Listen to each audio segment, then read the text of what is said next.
Okay, question 14 is all about histograms. We've got to draw this on. Now, for a histogram, we need to do some calculations. We need frequency density, which is frequency divided by class width. So I need to get a few extra bits of information from this table before I can actually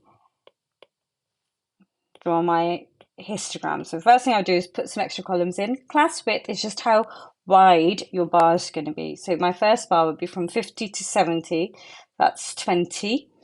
Next one's from 70 to 80, so that's 10 wide. Next one's also 80 to 90, so 10. Last one's from 90 to 110, so that's 20 units wide. Okay, this column here, I'm going to calculate my frequency density, so it's all there. It's easy for the examiner to see as well. Remember, frequency density is frequency divided by class width. So this is my frequency. So it's 20 divided by 20, which is 1. Okay. Next one is 50 is my frequency divided by class width, which is 10. So that gets me 5. Next one, frequency 60 divided by class width, that gets me 6.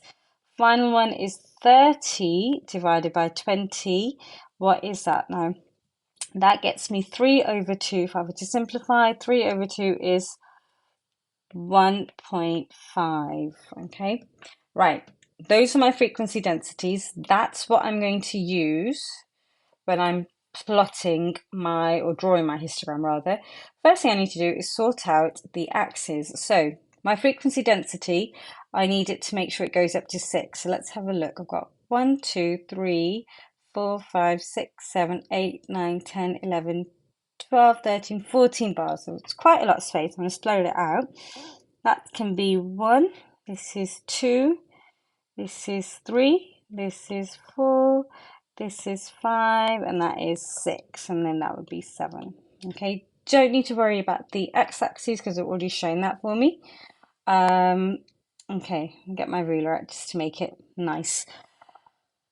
So first bar, it's going to go up to 1, and it's between 50 and 70. Okay, so between 50 and 70, and it's going to go up to 1, so I'm going to finish that off. There you go, that's my first one. Next one is going to go up to 5, and it's between 70 and 80. Okay, so go up to 5. That a little bit. And it's between 70 and 80, so it's going to go all the way up to there. And then finish that off. Okay, next one would go up to 6, and it's between 80 and 90. Okay, so just extend that one a little bit more. It's between 80 and 90, just make sure you are doing it correctly.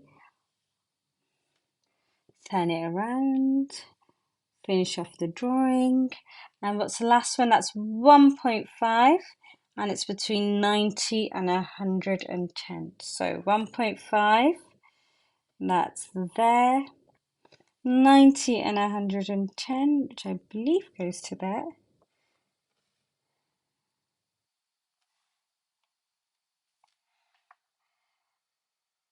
And that's it. I've drawn my histogram, okay? So step 1, calculate class width. Step 2, frequency density. You're plotting frequency density, the clues in the axis, against your weight, okay? And there you have it.